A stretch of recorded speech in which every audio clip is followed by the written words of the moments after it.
Hello everyone, কেমন আছো তোমরা সবাই? এতদিন ব্লগ না দেওয়ার কারণে আমি খুবই দুঃখিত। আর চলে এসেছি নতুন একটা ব্লগ নিয়ে আজকে। তো আজকের ভিডিওতে তোমাদেরকে দেখাবো যে আমি কোথায় গেছি। আর এতদিন আমি একটু অসুস্থ ছিলাম, যে কারণে তোমাদেরকে ভিডিও দিতে পারিনি। তো হঠাৎ করেই আমার বর আমাকে বললো তুমি রাজশাহী চলে যাও। তো আমার একজন দেওর আসলো, তার সাথে আমি রাজশাহী চলে আসলাম। আর আসার পর যখন সবাইকে নাচে নিয়ে এসেছি, তো সবাই তো অনেক খুশি। তো চলো তোমাকে আমি দেখাই যে আমার মায়ের রিয়াকশন কীরকম। যেহেতু রোজা রমজানের মাস ছিল, তাই সব কিছু ঢাকা। আর আমি এখানে দাঁড়ানোর পর যখন মাইকে ডাকলাম, তখন দেখো কতটা খুশি হয়ে বের হয়ে আসলো। তাই একটু সামনে গিয়ে দেখি বাবা কলা বিক্রি করছে। বাবা তো এখানে খুবই ব্যস্ত। তবে প্রথমে আমাদেরকে দেখে চিনতেই পেরেছিল না, যেহেতু আমরা না বলে এসেছি। আর আমার বাবা একভাবে তাকাই ছিল, মানে জায়গাটা দেখতে যা মজা লেগেছিল না, যে অনুভবে ফিল করা যাবে না। আর সারপ্রাইজ দিতে যে এতটাই ভালো লেগেছে এইবার, তো ভেবেছি না বলে বলেই আসবো। এরকম খুশি করতে আর ভালো লাগে আমারও। তো এখানে দেখো কোলে নিয়েই চলে এসেছে যে কী খাবার তার পিছিয়ে।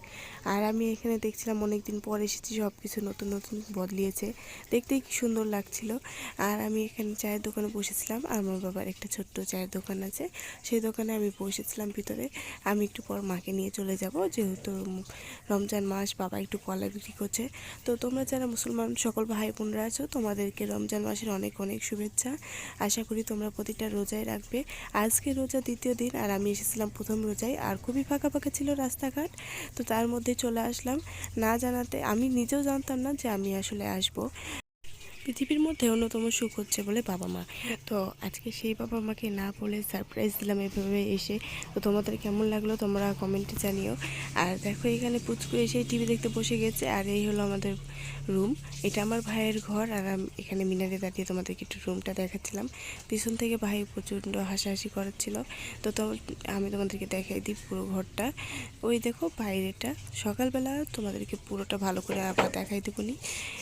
আজকে যেহেতু প্রথমবার এই ব্লগে আমি রাজশাহী আসলাম, এর আগে তো ইউটিউবে রাজশাহী ব্লগ ছাড়া হয়নি, তো এখন থেকে দেখতে পারবা যে আমি কি কি করি। আর দেখো যেহেতু না জানিয়ে এসেছিলাম, তো গরম গরম ভাত, আলু সানা, ডিম ভাজি আর ডাল করতে বলেছিলাম আমি মাকে। আর আমার ছেলে বাইরে হিসু করার বাহানাতে এসে নাচছে। দেখো আমাদের ওই বাসায় যেহেতু এতটা ফাঁকা জায়গা থাকে না, তো সেভাবে খেলতে পারে না। আর এখানে তো পুলের উপর প্রচণ্ড ফাঁকা জায়গা, তোমাদেরকে সকালে দেখাবো। রাতে তো অন্ধকার, দুই একটা লাইট জ্বলছে, সেই জন্য ওর ক্যামেরা খোলা। তো দেখো এখানে কতটা খুশি। আর আমিও ওকে পুলে নিয়ে আসার পরই আমার বাবা চলে এসেছে।